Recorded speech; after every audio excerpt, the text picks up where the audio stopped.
A água é o recurso natural mais importante que existe no planeta Terra e também funciona como um motor para o desenvolvimento do Brasil.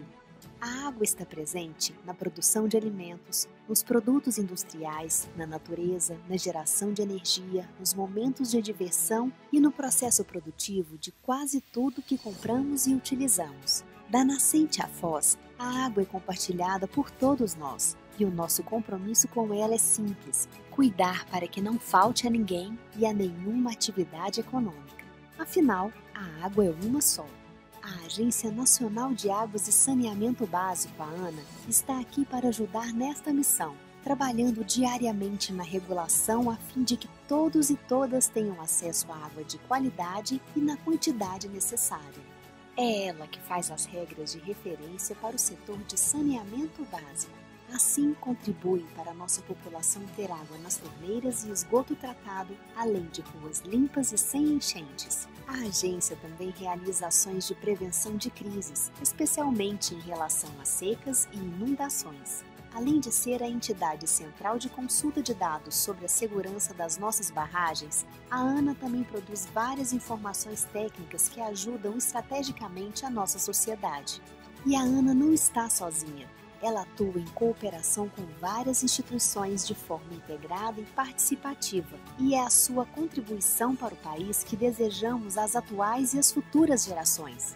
Acompanhe a ANA nas redes sociais e fique por dentro das atividades da agência, que é referência em cuidar das águas do Brasil.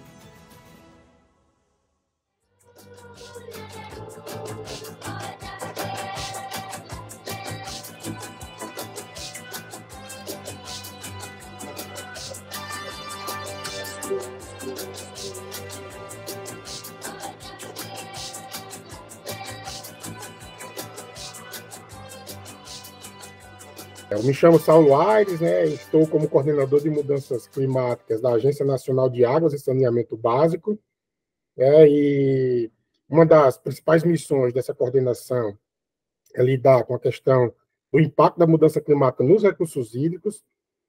E o que eu venho trazer para vocês aqui hoje é um pouco de a apresentação de um estudo, né, que nós acabamos de lançar, em que a gente avaliou o impacto da mudança climática nos recursos hídricos em todo o Brasil. E eu pretendo mostrar um pouco para vocês alguns resultados, como o estudo foi feito, em qual contexto ele se insere, né, e passar também um pouco do que a gente vem fazendo, como a gente vem lidando com essa questão da mudança climática, dessa interface, mudança climática e recursos hídricos. Eu vou apresentar agora, né, um estudo que a gente lançou, né, como eu falei, lançou recentemente, o estudo de impacto da mudança climática nos recursos hídricos do Brasil. Esse estudo foi coordenado pela Coordenação de Mudanças Climáticas da Agência Nacional de Águas e Saneamento Básico. E o principal objetivo era tentar levar, né, esses impactos, entender, né, os riscos da mudança climática nas nossas águas, né, nos nossos recursos hídricos. E antes da gente começar a entrar no estudo propriamente dito, eu vou apresentar para vocês um pouco de alguns conceitos básicos, né, principalmente a diferença entre tempo e clima. Eu acho que isso é fundamental, porque muitas vezes há uma confusão entre esses conceitos e acho que é fundamental para a gente iniciar, né, a questão da mudança do clima, né, como principalmente a parte mais conceitual. O tempo, né, pessoal, é aquele estado geral da atmosfera, né, em um dado momento, em um dado lugar. Então, é aquele momento ali, quase que numa escala de tempo muito curta. Já o clima, né, é aquele comportamento mais de longo prazo, né, da atmosfera, e ele se refere muito a uma característica mais geral, né, dos fenômenos atmosféricos, né? A gente, né, brinca que o tempo seria o humor do lugar e o clima seria a personalidade do lugar, né? Aquela coisa de mais longo prazo, aquela característica mais geral. Então, dado isso, que vem a ser, né, a mudança climática, né? Bem, a mudança climática ela está relacionada, né, às mudanças, né, do clima a nível global, né? Ela pode ser muitas vezes de origem natural, né? Mas a escala de tempo para ocorrer essas mudanças é muito, muito longa, né? Uma escala de tempo bastante ampla, né? Ou pela ação humana, né? E aqui, né, a gente sabe que desde a Revolução Industrial, né, da primeira Revolução Industrial, a espécie humana vem lançando, vem queimando combustíveis fósseis, né? E isso intensifica um fenômeno que é fundamental para a vida da Terra, mas que intensificado pode fazer um aquecimento, pode causar um aquecimento global e ocorrer, né, a mudança climática. Esse fenômeno a gente chama de efeito estufa, né? E aqui também é importante deixar claro que, agora, recentemente, né, embora até o relatório passado ainda existia, ainda não era bastante afirmativa a questão da causa antropogênica da mudança climática, mas no último relatório o IPCC ratificou, né, bateu o martelo e disse que é inequívoco, né, a causa, a influência humana na mudança climática, né? Então, hoje não se fala mais em qualquer tipo de mudança causada por um fenômeno natural. Hoje a gente já sabe que é a ação humana que está causando a mudança do clima. O que vem a ser esse efeito estufa que causa esse aquecimento global e que vem a causar a mudança climática? Esse efeito estufa, né, o nome vem daquela forma, né, que a gente utiliza tradicionalmente em regiões agrícolas, né, em que a gente consegue aquecer um lugar a partir da retenção do calor da radiação solar, e esse fenômeno acontece de forma bastante similar, né, na atmosfera. A atmosfera ela tem diferentes tipos de gases, né? O nosso Sol, que é nosso fornecedor de energia, ele envia, né, radiação, né, calor para a Terra. Esse calor, uma parte dela é refletida, outra parte entra na Terra, né, e da parte que entra na Terra, uma parte que é refletida pela própria superfície terrestre, ela é retida por esses gases, né? Essa característica de reter os gases é o que a gente chama de efeito estufa, né? E ela, naturalmente, ela é um efeito bastante importante, né, para a vida na Terra. Graças a ela, a temperatura do planeta se mantém numa condição em que a gente consegue ter vida. Se não fosse o efeito estufa, provavelmente as condições de vida na Terra seriam bastante improváveis. A questão é que, com as emissões, né, pela espécie humana, desses gases que formam essa camada, né, que criam esse efeito estufa, então, de forma bastante intensificada, esse efeito acaba tendo uma intensificação mais ampla do que normalmente deveria ser. E isso causa um aquecimento numa escala global, né? E esse aquecimento global, ele acaba causando diferentes mudanças, né, no comportamento climático do planeta, e isso vai refletir em diferentes impactos, né? E é isso, né, que a gente chama e denomina de mudança climática. Bem, agora, como é que o ser humano, né, começou a perceber a questão da mudança climática? Bem, a gente começou a observar, né, e começou a perceber um aumento, né, sistemático da temperatura do planeta, né, da temperatura global, né?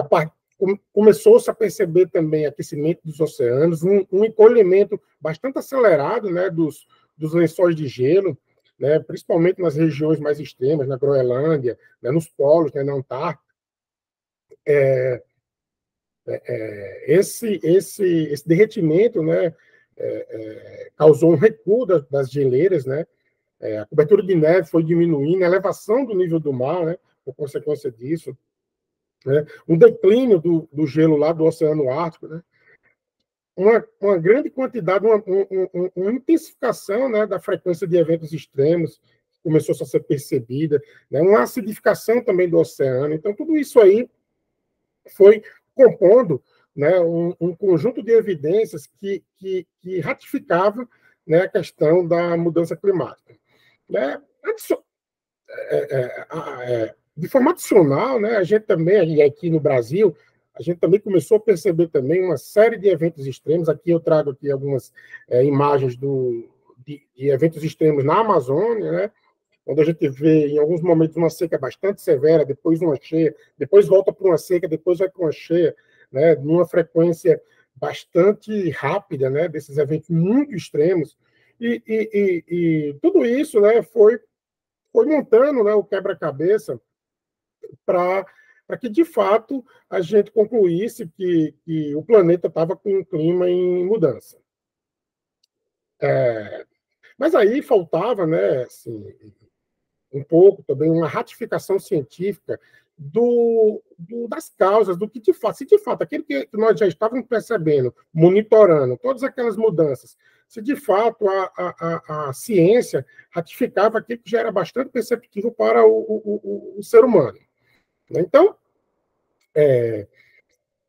a gente utiliza, né, a ciência utiliza uma série de modelos climáticos globais, né, que tem um objetivo de simular o clima na Terra, né? Esses modelos, eles utilizam, né, equações bastante complexas de conservação de massa, de energia, né? E é o principal elemento científico que a gente utiliza para poder afirmar que, de fato, a mudança climática é de origem antrópica, né, antropogênica. É a principal causa.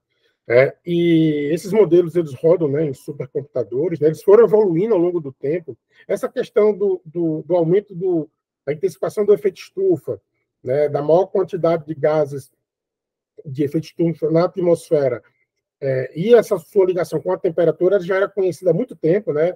Isso não é algo recente, há décadas que isso era sabido. No entanto, só agora, com o avanço computacional, que a gente conseguiu modelar, né, esse sistema terrestre, sistema climático terrestre, e conseguiu representar uma série de elementos que interferem no clima, principalmente, né, os ciclos biogeoquímicos, principalmente do carbono, que mostra, né, a partir de diferentes representações e cenários, como o clima da Terra vem mudando, né, e como ele se comportaria, né, caso a gente não tivesse lançado toda essa quantidade essa emissão de gases do efeito estufa.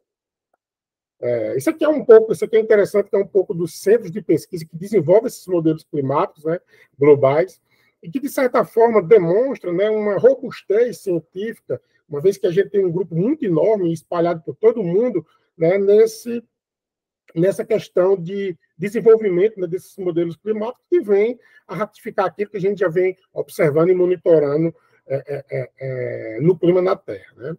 Inclusive, o Brasil também tem todo um desenvolvimento de modelo climático global.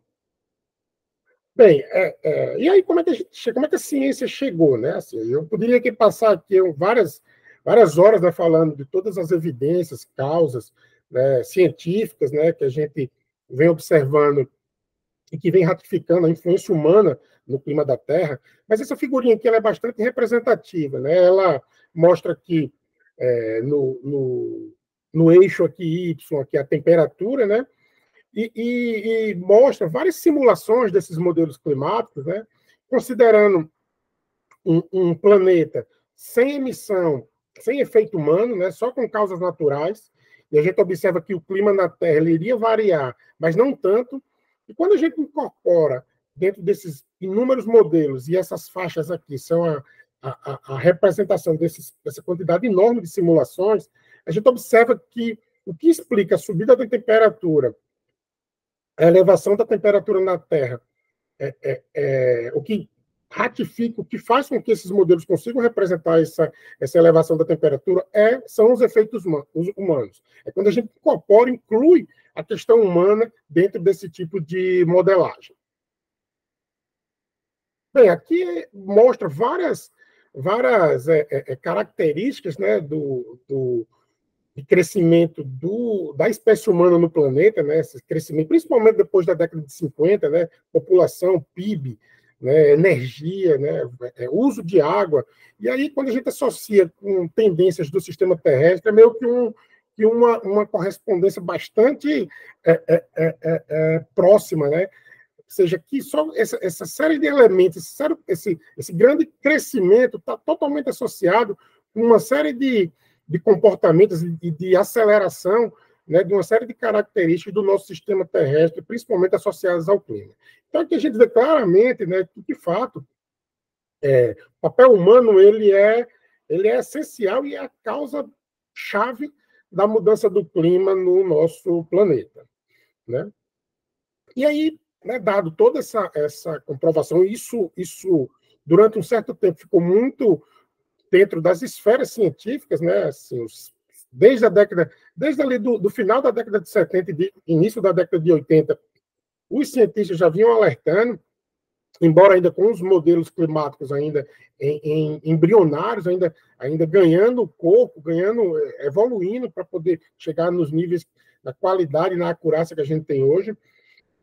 Mas aí, ao final da década de 80, início da década de 90, né, a sociedade global, né, decidiu lidar com isso de forma mais séria, né, e a própria Organização das Nações Unidas criou um grupo, né, que a gente chama de IPCC, né, que é um painel intergovernamental, né, interpaís, sobre a questão da mudança climática. Esse grupo ele é formado por cientistas, mas também tem um grupo grande de tomadores de decisão, né, e eles monitoram, né, e esse grupo tem o papel de monitorar e assessorar toda a ciência global relacionada às mudanças do clima. Na realidade, ele serve muito mais como uma curadoria, né, de toda a ciência que vem avançando, né, de todos os impactos, né, que a gente já vem observando, que pode observar no futuro, e isso são expressos, né, em relatórios sistemáticos que são lançados. Recentemente, foi lançado o sexto relatório do IPCC, e esse relatório ele trouxe mensagens bastante importantes, preocupantes, né? Principalmente com como o que a gente precisa fazer para minimizar, né, ou mitigar o impacto da mudança climática no planeta, né? A gente precisa correr porque já estamos em situações em que alguns tipos de mudança e impactos já podem ser irreversíveis. E dentro do IPCC, né, tem um grupo que chama CENIP, né, que é responsável por unificar e padronizar todas essas simulações climáticas, né? É o grupo que agrega, né, todos aqueles resultados dos modelos climáticos globais, que é quem ratifica de fato, né, cientificamente, a questão da mudança climática. E é quem projeta o clima do futuro, e com base nessa projeção, nessas projeções, porque são várias simulações, a gente consegue obter essas informações e tentar avaliar o impacto em cada um dos setores. No nosso caso, né, a gente avalia no setor de recursos hídricos. E aí, quais os riscos, né, dessa mudança climática global? Antes de falar da questão do impacto nos recursos hídricos especificamente, no Brasil, né, eu vou entrar um pouco num risco climático mais geral, né? Para entender que em todas as esferas da nossa vida, né, vai haver algum tipo de impacto, algum tipo de consequência. E aqui eu trouxe algumas mensagens, né, para um mundo 1,5 graus mais quente, né, um planeta em média, né, que é já mais ou menos como a gente já tá vivenciando hoje, né, ao qual os impactos já são perceptíveis, com o mundo, né, 2 graus Celsius, né, mais quente. Né? E essa, hoje em dia, esses 2 graus é mais ou menos a meta, né, que os acordos internacionais, né, dentro das COPs, né, em que os países definem acordos, essa é a meta hoje, né, do IPCC. Né? No clima com 1,5, por exemplo, a gente tem já 100% de aumento do risco de inundação do que a gente tinha no passado recente. Né? Com o mundo de 2 graus, a gente vai passar a ter 170% de aumento. Né? Nesse mundo com 2 graus, 18% dos insetos, 16% das plantas, 8% dos vertebrados serão afetados. Né? A gente vai ver um verão sem geleiras no Ártico a cada 10 anos, né? Quando no mundo com 1,5 a gente veria isso a cada 100 anos, você vê que há uma redução bastante grande. 28% da população mundial, quase 2 bilhões de pessoas, serão expostas às ondas de calor extremas, né? E isso, com a população envelhecendo, provocará muitas mortes em função dessas ondas de calor. Né? O nível do mar a elevação, cerca de 50 milhões de pessoas, né, no mundo 2 graus Celsius mais quentes, irão ser impactados, né? Enfim, os custos, né, subirão muito, né, principalmente para as populações mais vulneráveis, e aqui entra muita questão da justiça climática, né? Boa parte dessas emissões de gases do efeito estufa foram provocadas por países desenvolvidos, né, cuja sua população tem uma capacidade adaptativa muito maior que os países que pouco lançaram esses gases do efeito estufa, ou seja, pouco tiveram culpa, né, nessa questão da mudança climática, e esses países mais pobres serão aqueles que serão mais afetados. Então, é fundamental que a gente também, nesse processo, leve em consideração a questão da justiça climática, porque a questão do risco climático vai envolver muito essa injustiça, né, em termos da distribuição do risco climático no planeta. E, por fim, né, a gente tem aqui a disponibilidade de água, né, que é o que eu vou entrar agora nos próximos slides, né? A gente vê aqui que no mundo 2 graus Celsius, 410 milhões de pessoas já serão afetadas por secas extremamente severas, né, até 2100, ou seja, sofrerão bastante, serão bastante impactados com essas secas. Né? No mundo 1.5 já são 350 milhões, ou seja, hoje a gente já tem uma população global significativa que sofre com a questão da água. Bem, agora eu vou entrar especificamente, né, na parte dessa interface, né, mudança climática e recursos hídricos. A mudança climática ela afeta diretamente o ciclo da água, ou o ciclo hidrológico, como a gente normalmente chama, né, esse ciclo que transporta e armazena a água em todo o planeta. Graças a esse ciclo, que é basicamente criado, né, devido à atividade solar, que ocorrem as transferências os fluxos de umidade entre os oceanos, entre as superfícies terrestres, e graças a isso é que a gente tem o recurso hídrico. Né? E o clima está diretamente interligado com esse ciclo hidrológico. Né? E uma vez que esse clima está mudando, naturalmente, consequentemente, o ciclo hidrológico irá mudar. E essa mudança se dá muitas vezes num termo que a gente utiliza, que a mudança do clima está acelerando esse ciclo hidrológico. Mas está acelerando de que forma? Bem, aqui eu vou trazer um pequeno exemplo de como ocorre essa aceleração. Né? A gente, com a mudança climática causada por aumentos de temperatura, teremos, né, mais evaporação, principalmente dos oceanos. Né? E esse aumento de temperatura vai deixar o ar mais aquecido, e esse ar vai conseguir manter, vai conseguir reter uma quantidade de umidade muito maior do que ele teria antes, com temperaturas mais baixas. Né? Isso vai levar a precipitações mais intensas. Eu vou até explicar no próximo slide como isso ocorre fisicamente. Né? Essas chuvas mais intensas, né, ela aumenta muito o risco de cheias. Né? E essas chuvas mais intensas também, ela cai numa intensidade muito forte, o que diminui, né, a infiltração dessa água, que alimenta os lençóis freáticos e mantém os rios. Né? Essa água vai passar a escorrer superficialmente muito mais forte, né, e não vai ter a mesma capacidade de infiltração do que teria, né, numa situação em que as intensidades da precipitação fossem menores. Né?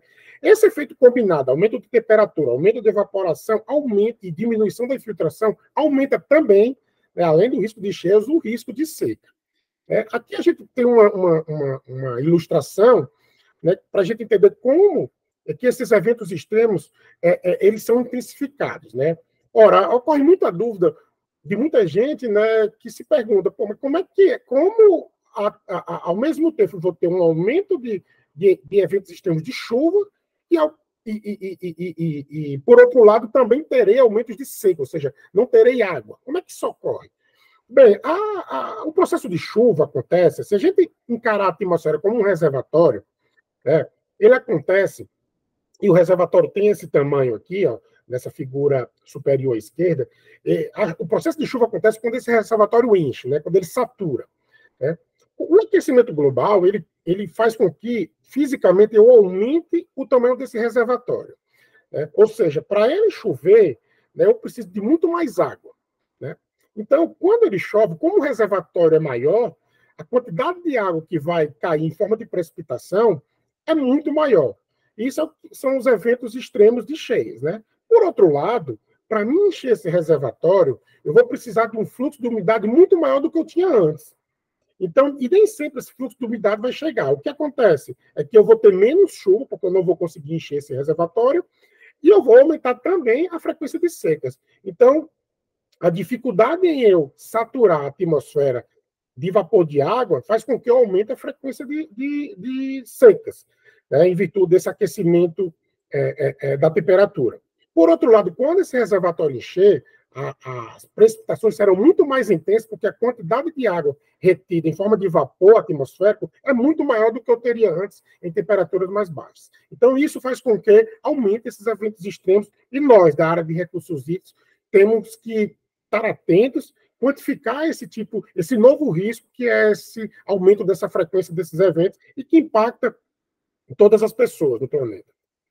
Bem, quais são os desafios da segurança hídrica no mundo? Né? Temos vários desafios, né? A gente tem aí quase mais de 2 bilhões de pessoas vivendo em zonas áridas ou semiáridas, e isso vai ampliar essas zonas, principalmente em virtude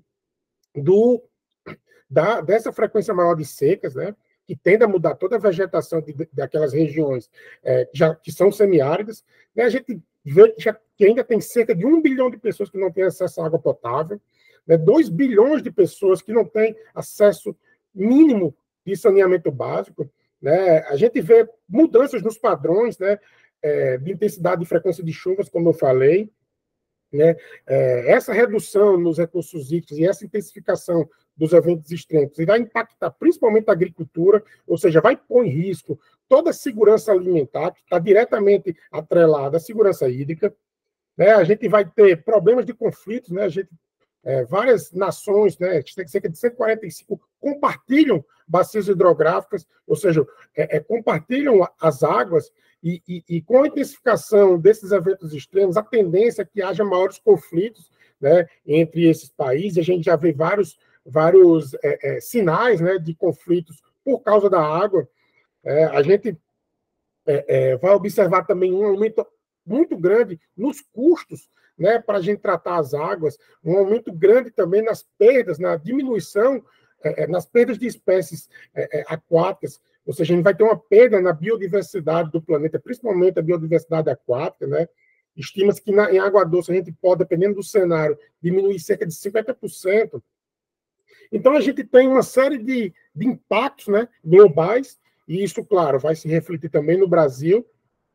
E a gente precisa, né, lidar com essa questão de forma bastante proativa. E a gente precisa lidar agora. Né? Não temos mais tempo para esperar e para definir como será o clima no futuro, porque se a gente não começar a nos adaptarmos agora, os impactos serão muito superiores do que temos hoje.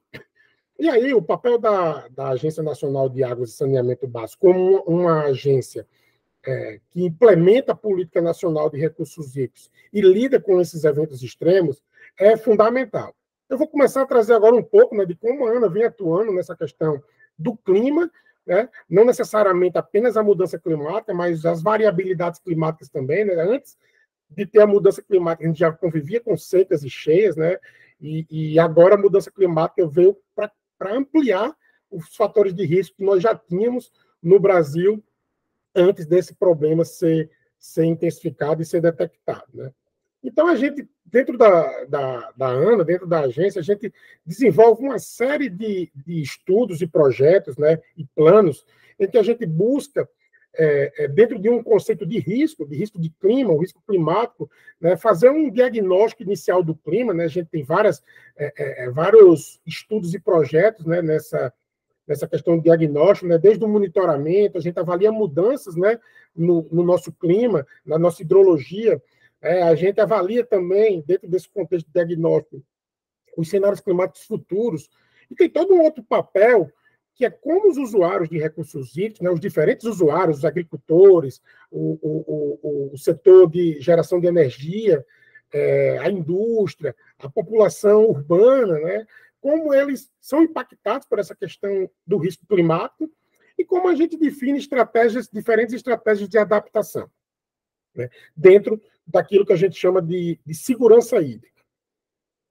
Bem, aqui são algumas ações da ANA, né, nessa questão do clima. A gente tem um conjunto de atividades e relatórios sobre o monitoramento do clima atual. Né? Temos o monitor de secas, que monitora sistematicamente as secas no Brasil. Né? Temos os relatórios de conjuntura, que faz uma avaliação sistemática todo ano sobre como está a gestão de recursos hídricos no Brasil e como a gente vem lidando, né, como está surgindo, como está se evoluindo esses eventos extremos no Brasil e como a gestão está lidando com eles. Tem toda uma parte de impacto e adaptação nos diferentes setores, né, seja setores específicos da agricultura, né, setor energético, como eu falei, setor da indústria, né, a gente sempre avalia o impacto da mudança do clima nesses setores, né. A gente tem um instrumento chamado Plano de Recursos Hídricos, Plano de Bacias Hidrográficas de Recursos Hídricos, que é onde a gente consegue agregar uma série de riscos do clima dentro de cada bacia hidrográfica que a gente tem no Brasil. A gente tem uma série de estudos e planos, né, voltados especificamente para a questão do clima futuro, que aí entra mais diretamente a questão da mudança climática. E a ANA também tem todo um papel fundamental no apoio à ciência e à educação. Né? A gente vem promovendo e fazendo parcerias com os principais centros de pesquisa do Brasil, né? Vem promovendo ações de capacitação. A gente acredita muito que a questão da resiliência climática passa muito pela capacitação, e aí é não só a capacitação do Sistema Nacional de Gerenciamento de Recursos, mas de toda a sociedade. Então, esse é um trabalho que a gente vem avançando muito, e é fundamental nesse processo de lidar com a questão da mudança no clima no Brasil. Bem, aqui eu vou trazer alguns estudos, né, alguns resultados, só para vocês conhecerem o que tem, né, de conteúdo nesses estudos a respeito da questão do clima, né, dos eventos extremos. Né, a gente, nos relatórios de conjuntura, mostra, né, em determinado ano quais foram os eventos extremos da chuva, os eventos extremos nas ações, na disponibilidade hídrica. Né, a gente avalia os riscos, né, desses eventos naquele determinado ano, como eles impactaram, né, a sociedade brasileira naquele ano e como a gestão lidou, né, enfrentou esses problemas dos eventos extremos. A gente também tem um monitoramento das secas no Brasil, né, onde a gente avalia cada mês como estão as secas no Brasil. Isso aqui a gente faz uma parceria com diferentes órgãos de recursos hídricos em cada estado brasileiro, onde a gente ratifica e avalia qual o estado de seca em cada região, em cada unidade federativa do Brasil. E isso é fundamental, né, para os diferentes tomadores de decisão se prepararem, né, e criar estratégias, né, de mitigação aos impactos dessas secas. Temos também toda uma análise, né, de como as nossas séries, né, como a nossa chuva, a nossa vazão, a nossa disponibilidade hídrica está mudando no Brasil. Né? Então, a gente faz um estudo que a gente chama de análise de estacionalidade ou análise de mudança, em que a gente hoje já consegue identificar de forma com evidências bastante fortes, que várias regiões do Brasil, as nossas séries de disponibilidade hídrica, as nossas águas estão mudando. Né? Se vocês enxergarem aqui nesses mapas aqui, toda a região em vermelho são regiões onde a gente já percebe mudanças significativas, diminuições significativas das nossas águas, das nossas disponibilidades hídricas. Né? Ou seja, a mudança climática não só irá acontecer, como já está acontecendo, principalmente em regiões onde a gente já tinha problemas de escassez hídrica. Né? Isso está se intensificando na medida que a questão da mudança climática, né, vai se intensificando. Né? A gente todo ano já começa a observar recordes de temperatura. Isso tem consequência no ciclo hidrológico e tem consequência nas mudanças, né, também na nossa hidrologia e nos nossos recursos hídricos no Brasil. A gente tem toda uma análise também de mudanças, no impacto que essas mudanças causam na agricultura. Né? Aqui mostra, em vermelho aqui, a diminuição, né, do aumento, né, da expansão da agricultura de cana-de-açúcar no Brasil. Né? Isso trouxe uma queda bastante significativa, né, no PIB agrícola dessas regiões que têm esse tipo de cultura, e isso foi diretamente relacionado com as secas que aconteceram nessas regiões onde tem esse tipo de cultura. Né? Então, a gente mostra aqui um impacto bastante significativo.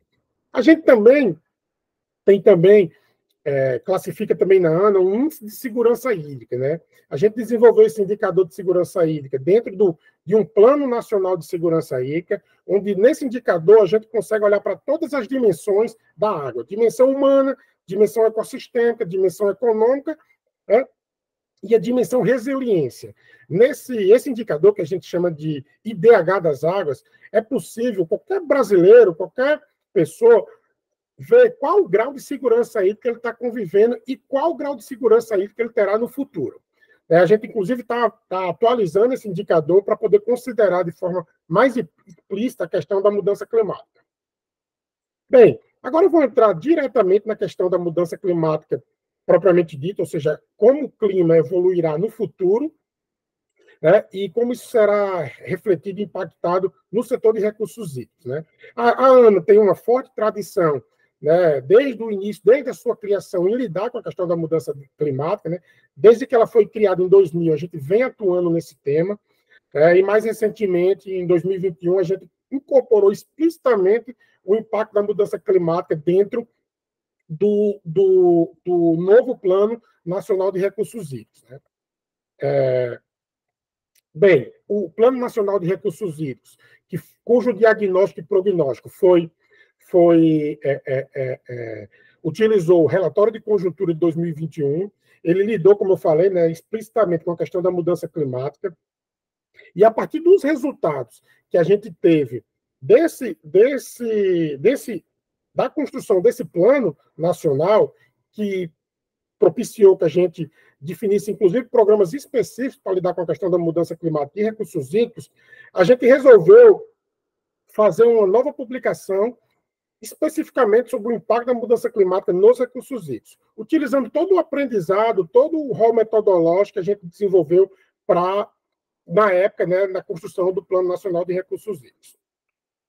Então, a gente iniciou, em meados de 2021, a construção desses estudos, né, desse relatório, que vai passar a ser um estudo sistemático, ou seja, ele terá versões ao longo do tempo dentro da ANA, né, e o objetivo principal, né, dessa primeira edição foi avaliar cenários representativos de mudança do clima e os impactos decorrentes dessas mudanças sobre a disponibilidade hídrica no Brasil.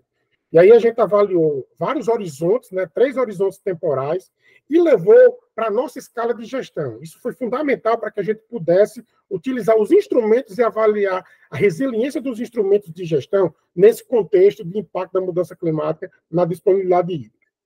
Bem, a gente utilizou mais de 130 cenários futuros de clima, considerando diferentes cenários de mudança do clima que o IPCC utiliza, né? Desde cenários mais críticos, onde a sociedade irá continuar utilizando combustíveis fósseis, irá manter as mesmas taxas, e inclusive aumentar as taxas de emissão de gases do efeito estufa, até cenários em que a sociedade global vai se encaminhar para um mundo mais sustentável. E conseguimos transferir toda essa informação de mudança do clima para a nossa hidrografia, essa aqui é um exemplo da nossa base hidrográfica, e para características hidrológicas que a gente consegue avaliar o impacto disso nos nossos recursos hídricos.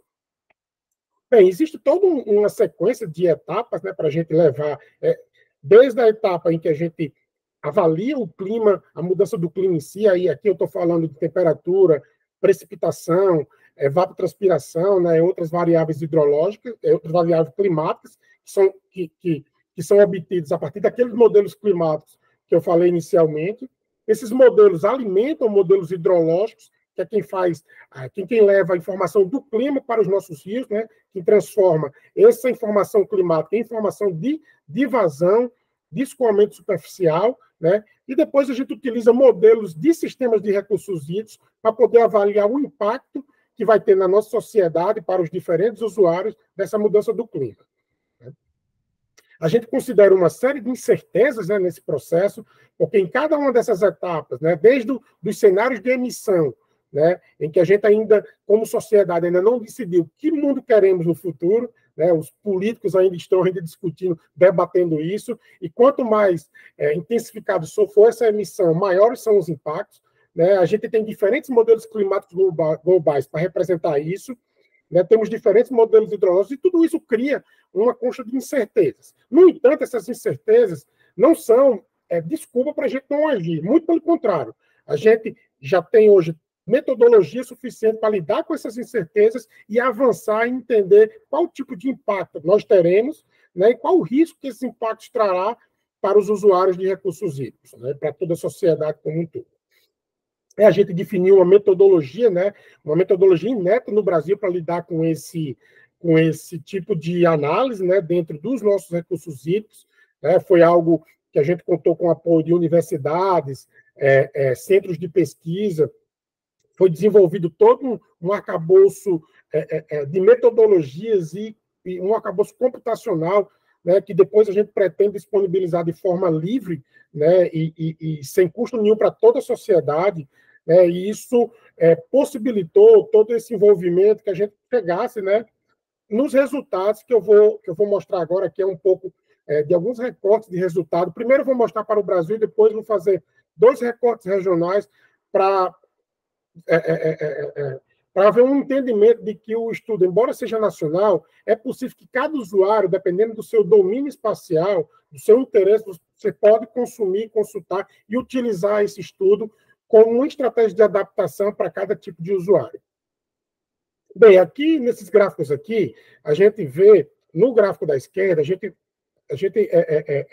estimou para cada região hidrográfica como a evapotranspiração potencial irá evoluir ao longo dos 100 anos futuro e como a precipitação irá evoluir. O que a gente concluiu aqui é que, de um modo geral, como as temperaturas estão subindo, a evapotranspiração em qualquer uma das regiões hidrográficas do Brasil irá subir. Algumas regiões irá subir muito, como a Amazônia, isso implicará numa maior demanda evapotranspirativa das plantas, e que poderá ser uma das causas daquele processo de savanização que a gente está observando hoje de forma ainda inicial na Amazônia. Né? Esse aumento da evapotranspiração vai impactar também diretamente a agricultura do Brasil, né, que é associado com a diminuição da precipitação que a gente observa em praticamente todas as regiões hidrográficas, né, isso irá impactar ainda mais, e como consequência disso, né, irá impactar a nossa disponibilidade hídrica. Né? Se você for perceber, essa linha pontilhada aqui, em cada um desses gráficos aqui, que representam regiões hidrográficas do Brasil, essa linha pontilhada seria uma situação de não mudança, né? Seria o que a gente tem hoje. E cada linha cinza dessa aqui são os diferentes cenários futuros que a gente está estimando a disponibilidade hídrica. Se vocês forem perceber, boa parte das regiões hidrográficas do Brasil há uma quantidade muito maior de cenários futuros com tendência de diminuir a disponibilidade hídrica. Né? A gente, inclusive, nesse mapa aqui do Brasil, aqui à direita, observou cenários que já em 2040 vai haver uma redução de cerca de 40% da disponibilidade hídrica. Ou seja, embora isso não seja uma previsão, e isso é importante deixar bem claro, mas existe uma possibilidade futura de que as disponibilidades hídricas do Brasil possam reduzir já em 2040 em cerca de 40% em muitos rios importantes do nosso Brasil. E a gente já percebe também uma convergência desses cenários climáticos críticos com tendência de diminuição da disponibilidade hídrica em praticamente todo o Brasil. A exceção é na região sul, onde a gente observa um aumento das vazões, e esse aumento muitas vezes é sob a forma de eventos extremos de cheias. Então, embora a gente possa ter um aumento, mas vai vir sob a forma de cheias. Aqui são alguns cenários, né, que a gente tem, os diferentes cenários para todo o Brasil, né, onde a gente vê alguns cenários bastante críticos já em 2040, como eu falei. E aqui são alguns recortes, né, só para ter um entendimento de que com essa base de dados é possível cada usuário de cada bacia, de cada região, de cada unidade federativa, de cada município, fazer uso dessa informação para desenvolver os seus planos, né, de risco climático, planos de adaptação à mudança climática, para poder mitigar os eventuais impactos que as mudanças climáticas já estão causando e causará ainda mais no futuro. Aqui é um exemplo que a gente trouxe para a bacia do Rio Piranha-Sul, né, Piancó-Piranha-Sul, que é uma bacia importante ali, que faz divisa entre o Rio Grande do Norte e Paraíba, né, onde a gente vê um forte crescimento da evapotranspiração, né, e uma diminuição também bastante intensificada da chuva, né, isso vai comprometer muito a agricultura da região, principalmente aquela agricultura de sequeiro que depende das chuvas para poder se manter, e aí eu falo também de agricultura familiar, né, ou seja, as comunidades mais vulneráveis estarão mais suscetíveis a esses impactos.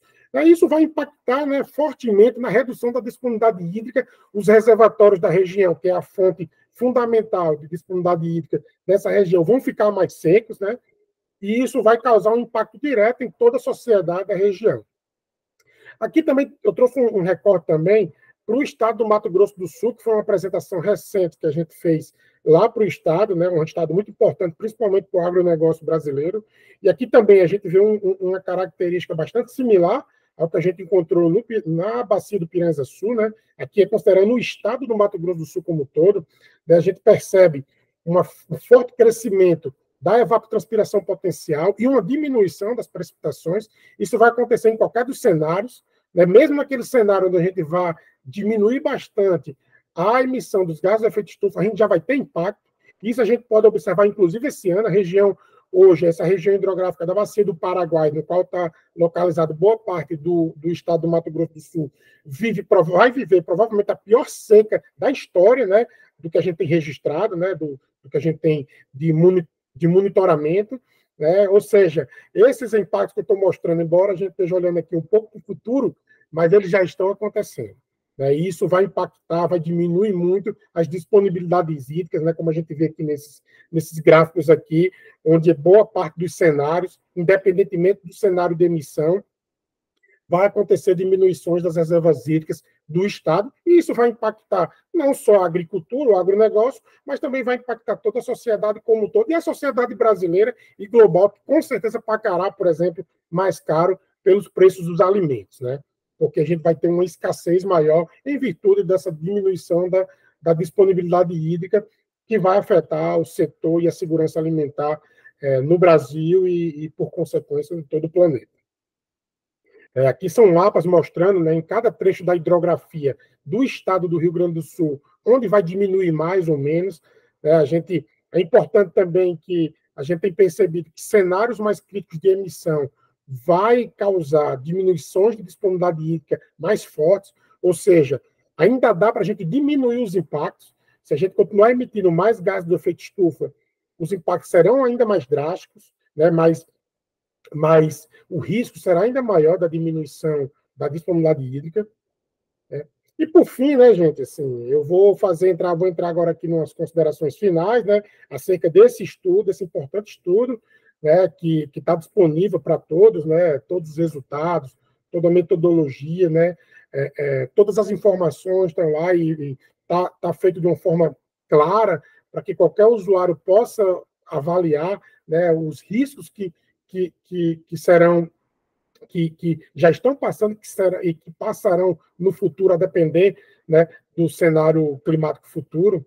Né? Então, esse estudo, né, ele é um estudo que bastante importante, né, na gestão e no planejamento dos recursos do Brasil. Né? Ele trouxe uma escala, né, uma escala temporal e escala espacial bastante refinada, o que possibilita, inclusive, um determinado agricultor avaliar se no trecho de rio que ele capta a água vai haver algum tipo de impacto. Né? Com essa escala, e por ter sido feito em escala nacional, ele possibilita uma integração e uma compatibilização das diferentes esferas de planos, né? Desde planos estaduais, planos de bacias hidrográficas, planos setoriais, né? De usuários de recursos hídricos. Né? Ele foi o estudo que mais considerou as incertezas, né?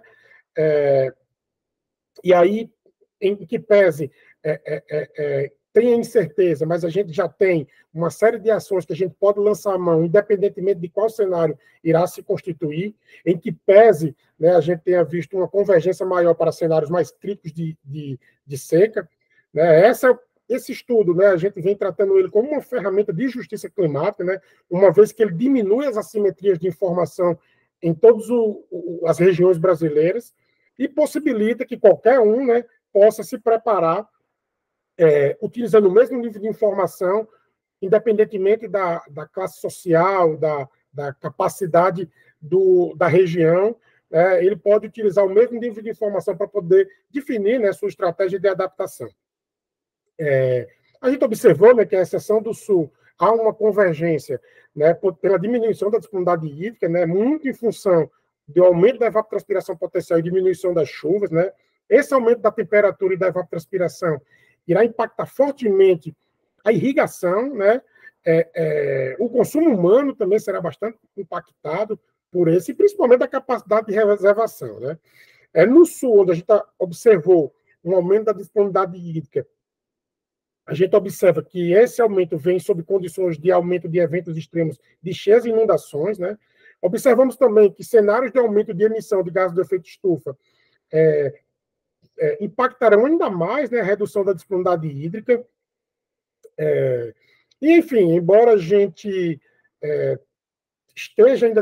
esteja sujeito ainda a incerteza, né, esse tipo de estudo ele mostra de forma clara os impactos e os desafios futuros que a gente tem com relação a essa interface, mudança climática e recursos hídricos no Brasil.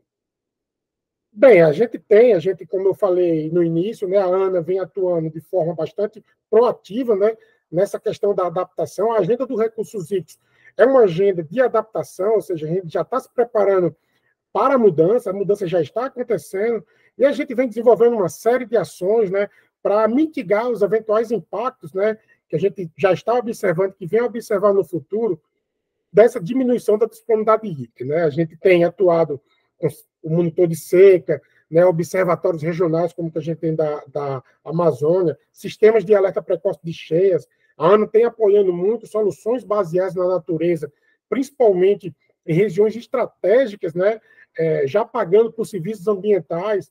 Né, a gente tem aprimorado os nossos instrumentos da Política Nacional de Recursos Hídricos, né, no sentido de definir regras operativas, né, de reservatórios, aprimorar os planos de bacias para considerar a questão da mudança climática de forma ainda mais explícita, né, levar essa informação para as diferentes instâncias de decisão que englobam, né, todo o nosso Sistema Nacional de Gerenciamento de Recursos Hídricos, principalmente os comitês de bacias. Né, a ANA tem também feito uma série de ações institucionais, né, como a criação da própria coordenação de mudança climática, ao qual eu hoje estou à frente, e mais recentemente, né, com o papel da ANA na regulação do saneamento, a ANA tem avançado muito na questão da regulação da drenagem urbana, que vai ser fundamental, né, para o manejo sustentável das águas pluviais, que é hoje um dos principais impactos, né, da mudança climática nas cidades, né, principalmente associado àqueles efeitos de extremos de cheias e inundações, que infelizmente ainda causa muitas perdas de vida no nosso Brasil. Bem, a agenda de mudança climática é uma agenda permanente, né? A gente vem desenvolvendo uma série de estudos. Todos esses estudos, todos esses resultados que eu apresentei agora vão estar estruturados. A gente está definindo essa estrutura numa forma de Power BI para ficar bem simples para as pessoas acessarem, né? Filtrarem aquilo que interessa. A gente está trabalhando também do impacto das projeções futuras nos reservatórios brasileiros, que são importantes fontes de recursos hídricos, principalmente para o setor energético e para a região semiárida do Brasil. Né? A gente está incorporando, e aí é algo que vai ser fundamental, incorporar dentro do conceito de segurança hídrica, dentro do nosso índice de segurança hídrica, uma dimensão de mudança climática que irá, de fato, incorporar e irá ser quantificado dentro daquele conceito de segurança hídrica, o papel da mudança climática e o impacto da mudança climática nos recursos hídricos. Então, a gente vem atuando em uma série de ações claro, e junto em parceria com vários, tanto com a sociedade civil, né, com agentes públicos, né, que vem nos ajudando, e o nosso principal objetivo, né, é garantir, né, um futuro sustentável, não apenas por recursos hídricos, mas um futuro sustentável ambiental para o Brasil e, por consequência, todo o planeta. Muito obrigado sim, quem quiser encontrar todos esses estudos, né, pode acessar o nosso portal, né, o sni.gov.br, né, que é o Sistema Nacional de Informações de Recursos Hídricos. Todas essas informações estão lá. Eu convido, né, todos a irem lá pesquisar e consumir todos esses estudos que estão livres, de graça, para toda a sociedade, e são importantes estudos para que todos, né, desempenhem o seu papel na adaptação às mudanças climáticas no Brasil. É isso, muito obrigado.